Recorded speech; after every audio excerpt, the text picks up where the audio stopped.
এক ভণ্ড ছেলের প্রেমে আমি অন্ধ হয়েছি,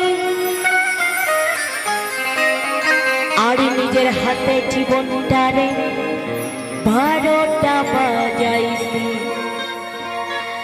এক ভণ্ড ছেলের প্রেমে আমি অন্ধ হয়েছি, আর নিজের হাতে জীবনটারে 12টা বাজাইছি।